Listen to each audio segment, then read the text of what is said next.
I mean, what do you call them? What do you call them things for your nose? No, the Kleenexes. Kleenexes. Yeah, No. I mean, I'm with you. How much hand sanitizer you use? I mean, you use X amount of sanitizer, hand sanitizer. Do you get a bonus for that? Mm. I mean, if you're endorsing Purex, that's one thing. You're endorsing Kleenex, that's cool. Hey, I'll be one of those players. I'll be. You know what I'm saying? But I mean, are they going to pay you to sit home?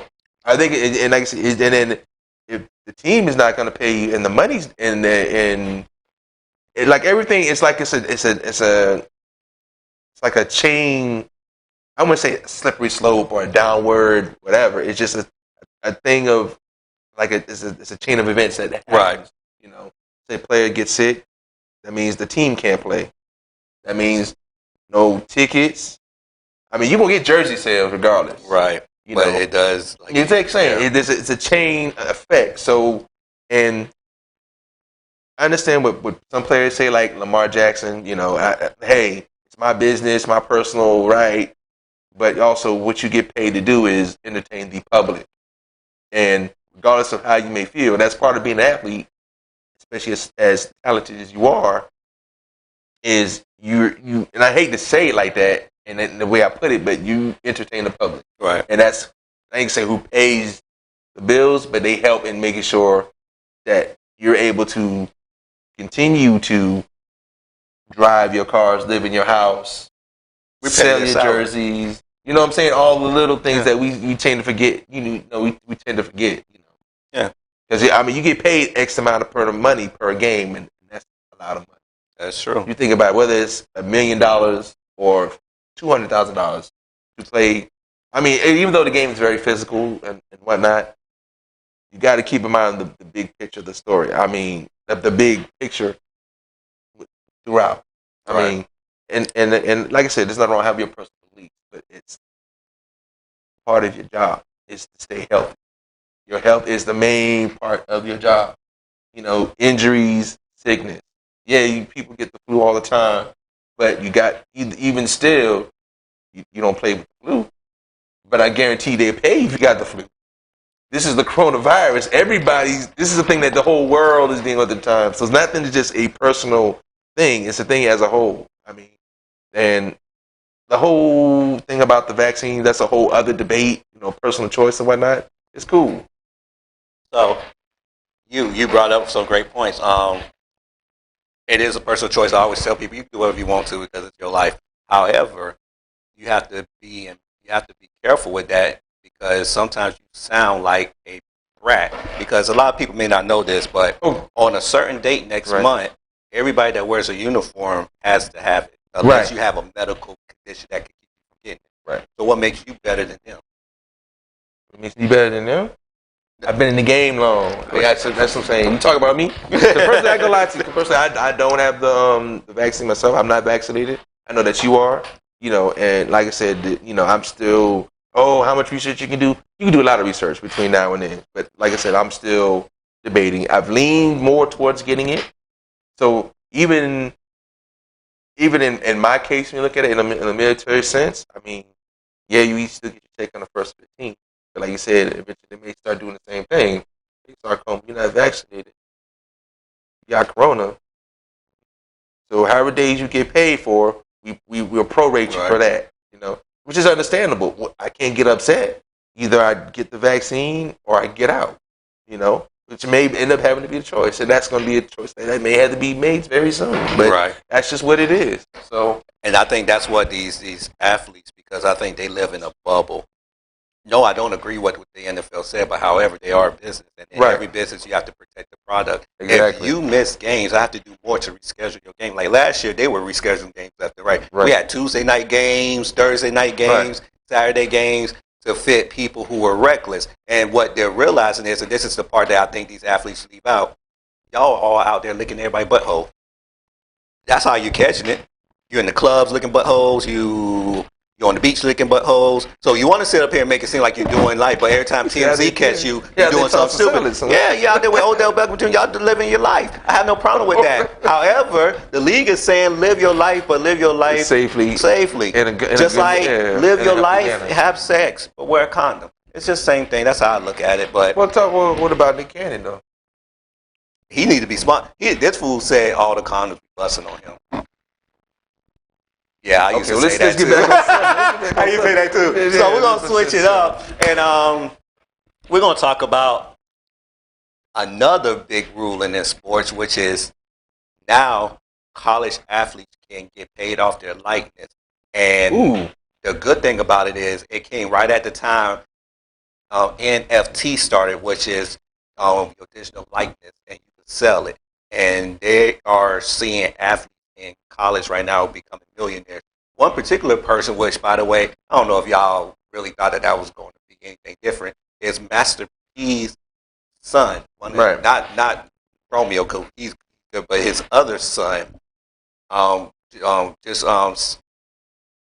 signed to go to a historical black college, and now he made $2 million off his, like, he already got deals. Right. And you're seeing a lot of players, a lot of these quarterbacks and stuff have been making money and things like that. How do you feel now that college athletes are potentially at the point where they'll probably make more money now than they would going pro? Because and especially we realize that not everybody makes it. I think there's a good and a bad with that. Okay. And I think eventually, either way, for now it's cool.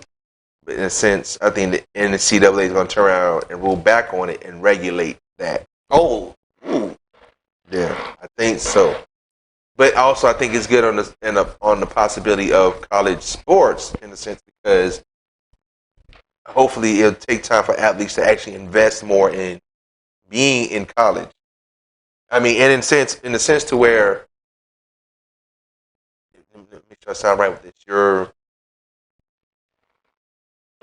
You're building on your investment being in college. Okay. Saying that you're in there longer, but you also make sure your value is growing as well being in college.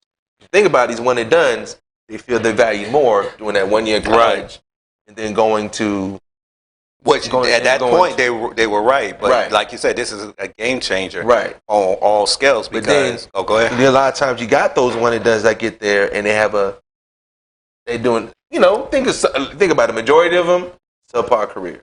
Right. Some of them decent, and then very few. Exactly. So you could maximize all 4 years. Yeah, $1 million a year. That's $4 million. You graduate with a degree. You think about it. You take your time and you work on your game while you're in college. You stay another year or two, builds on your investment. Then say you're able to go pro, but at the same time, if not, you sold your likeness. You made all of your money. You come out. You know what I'm saying? You come out on the bottom. So there's two things I like that you said, which is number one is it should prolong the person in school, which I think is always good. But I'm also on the mindset of strike when the iron's hot. So this gives them the opportunity to do both. You have option. You have a stronger option financially. Go ahead. Do you believe now two things may occur? One is the schools may start saying, you know what, instead of, if you making money, that's cool. Maybe we should take away your scholarship and you pay, because you have the finances to do it now. Number two, do you think that now the students would go to more being independent contractors and saying, hey, we form a union and now we're at your school, but we have the right to move around. We have the right to everything because now we have the right. I wouldn't say, because it's kind of like that now. Because now you remember a couple years ago, now they can go to this. It's like they can transfer to a school, right? And it's in this portal and go to another school, and depending on the ruling, that whole thing, they can go and play right away from. But right now they have to wait. Well, they have to wait until the college season is over with. But maybe now you may see moving more during the season, fighting for that. I understand that, and I see it as they're really gonna start dirtying up the waters. And that's my thing. I'm not. And that's what I'm scared of. Yeah, that's the thing with the whole union thing. When you start doing stuff like that, and start getting outside factors involved, it kind of corrupts what you're trying to do. Like I see the innocent side of doing things, but when you start, that's. And what was the other part of it?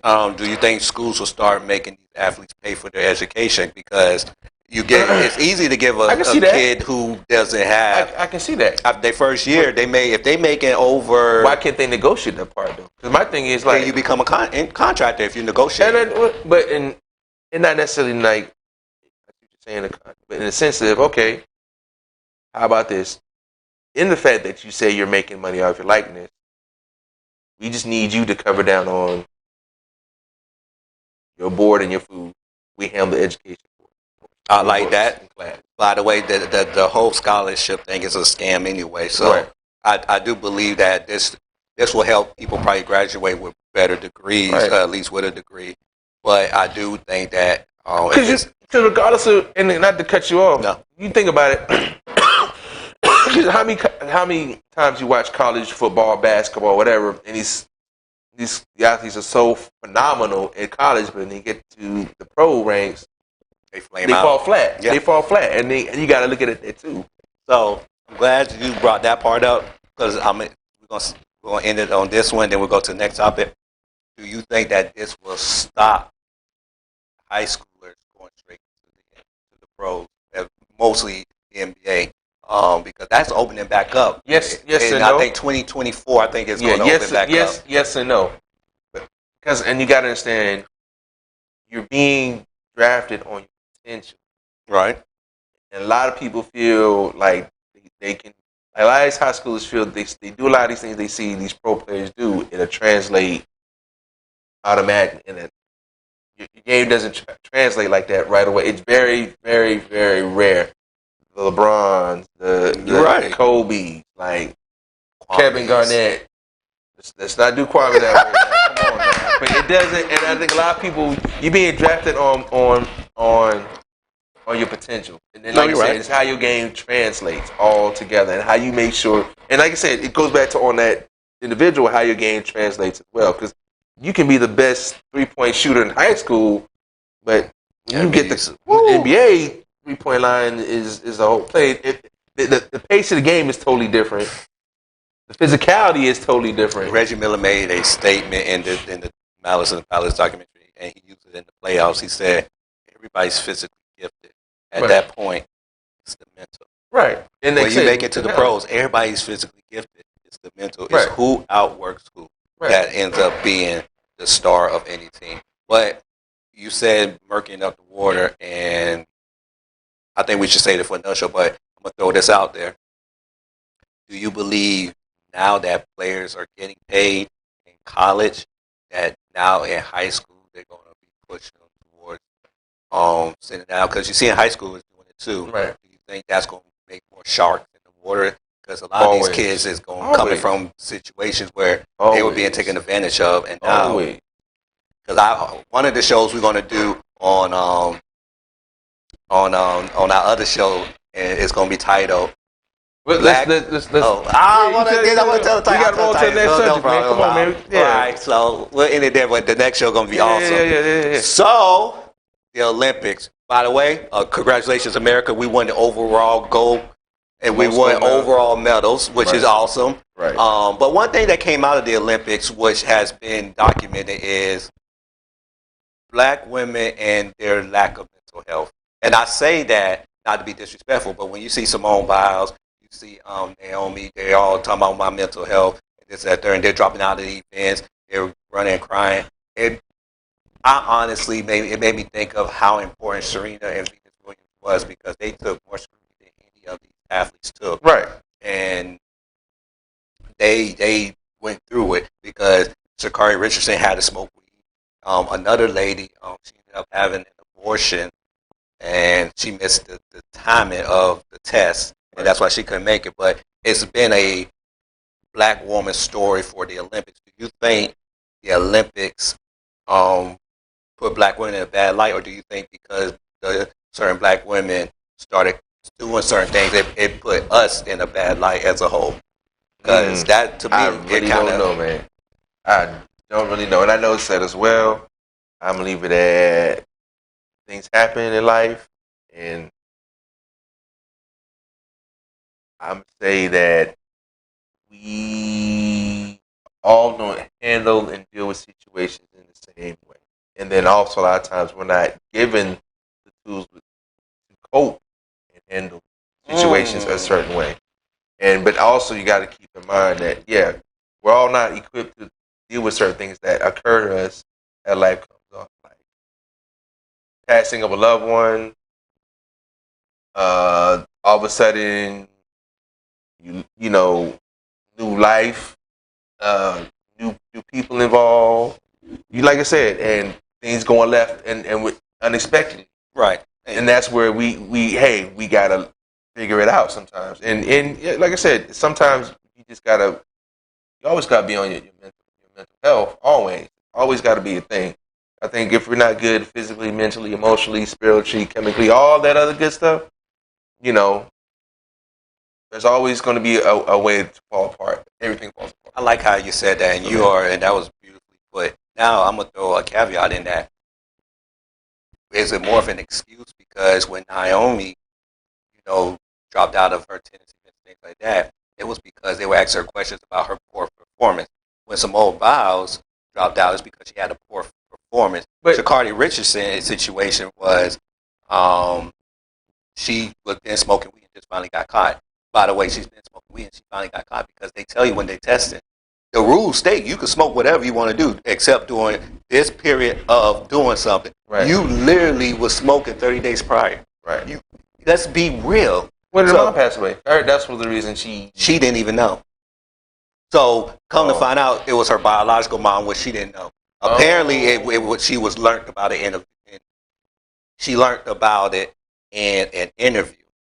Oh, yeah, okay. Because her mom passed, and she out here texting like, "Do y'all miss me?" No, we don't miss you. You seen Sydney McLaughlin? We don't miss you. She 20 and she done. Woo, Sydney McLaughlin. You seen her? Nike about to drop you and add her. Okay. And she biracial, so they gonna make sure she gets it. Okay. Okay. But I mean, I don't think. No, I'm sorry. Go back. What's the question now? No. So what I'm saying is that I do believe mental health is very important, and I never take nothing away. We do deal with things differently, but I think that it was highlighted more for African American women, and I don't want to say they used it as an excuse because I think I think it's easy to say something when you don't do your best. Okay. And I think that was the trump card. Instead of saying I didn't do my best to answer questions, that's why I say I appreciate Serena Williams and Venus Williams because Serena Williams sat up there when Naomi beat her and had to answer those questions about, she's younger, she's this and she's that. And I wouldn't even start. I would go back up to her sister at that, though. Exactly. Yeah, it's her sister. But at the same time, like I said, it goes back to having the right people in your corner to let you know, hey, these are the things that's going to happen, occur as you being African American, Black, Indigenous, however you want to refer to yourself. These are the things you're going to be scrutinized on, whether you're an athlete, no matter the sport. More of your failures than you are your achievements. Correct. Like I said, look at Deshaun Watson. That man won a national title, beating an Alabama team that was, he said, pretty much the whole. And now we're talking about him in such a light that he's R. Kelly almost. Damn near. Which, by the way, I want y'all to understand, he did the same thing Robert Kraft did. But see, he allegedly. Well, Robert Kraft got caught on tape. But like I said, your mental health is very important. Whether it's correct, I don't know. I'm not Simone. I'm not Naomi. I'm not Sha'Carri. I'm not Paul George. I mean, I'm glad thank you for bringing him up because he got ridiculed. Right. And I mean, he got ridiculed to the point that I actually said, I feel bad for him because he's taking a lot of heat. But why do black men take the heat but black women get the pass? Because we're supposed to be, we're shown in the light as upright, strong, aggressive, everything you said has been used as a negative towards African American males. Well, look. No, and I'm not saying no. You're right. That's how we see, but that's what they use against us. I think because that same connotation was used the last 10 months when I was gone. I live in that. But that's the point. We live it every day, and this is one thing I always tell black women is that we have two different struggles, but your struggle will never compare to ours. Because our struggle is not just outside, it's inside because we're not only fighting the people who don't look like us, we're fighting the ones who look like us and we're fighting the ones who are opposite of us, which is them. And when we fall on our knee, we're taking ridicule from everybody to include them. Right. But when they fall on their knee, we all have to cater to them. And I don't think that's the part that they understand. Yeah. Simone Biles, it was easy for her to check out of the Olympics. Paul George had a meltdown, and he still played, but he had a meltdown. She checked completely out. And I want people to understand something about the Olympics, and I think we forget this because we see a lot of them on commercials. For every one commercial you see of an Olympic athlete, there's 10 of them that don't. Right. I was watching a jiu-jitsu match or something like that, and the announcer made it clear, and we joked about this in the barbershop, that the guy for America that was fighting only had $40 in his bank account. Right. And the joke was, if he was trying to get a girl now, they all know he ain't got no money. Right. But that's the athletes. Like one athlete was talking about how somebody had to give him money for a cab to make it to do this event. Right. These athletes are not getting paid. Right. So when I see people like Simone Biles and stuff who got the endorsements, as we like to say, you secured the bag. Right.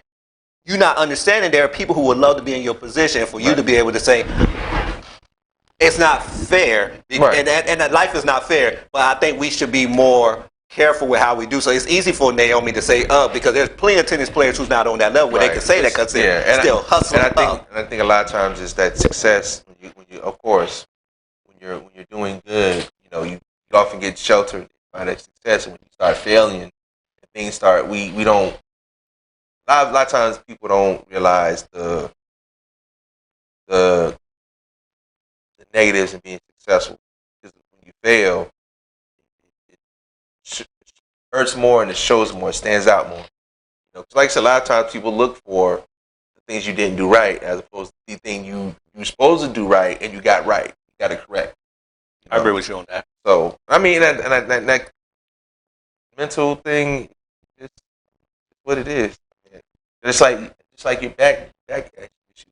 Really can't say. You really can't look on an X-ray and say you absolutely. It's just what they used to tell us. You don't know a person's pain level, what they're going through, what they can tolerate. And the same thing goes for your mental. Like you just don't know what you can handle mentally until you come into a situation such as the corona thing with Corona and the criticism you receive for your performance. Because you think about it, after she beat Serena, it's like she became the top. Okay, and I'm glad you said that because there was an incident that happened where Serena was upset that she lost. And I'm upset. Serena was, I'm upset. And Naomi never went to her defense. Right. But they expected Serena to go to Naomi's defense. And the picture's always been painted as Serena being this big, and Naomi because she fits the look. And I think that's the other thing these other athletes don't realize. When you fit the look, you get the pass. Right. Serena will never get that pass. Right. Venus will never get that pass. Right. Basketball players, football players will never get that pass because they don't fit the look. Right. And when you don't fit the look, you don't get that pass, so you're not ready to use that. I always say, I think LeBron James could come out this year and say, I'm taking a mental health break from life because of how much scrutiny he get, but he can't.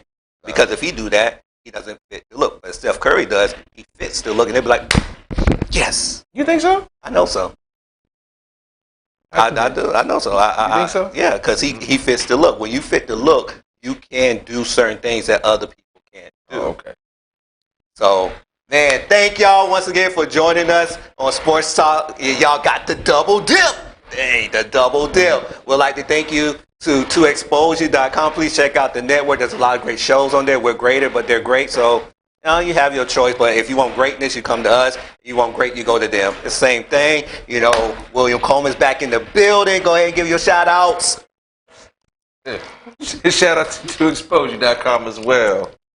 Shout out to everybody named Mama that I will be seeing, reaching out to in the near future, next couple of days, weeks, months. Shout out to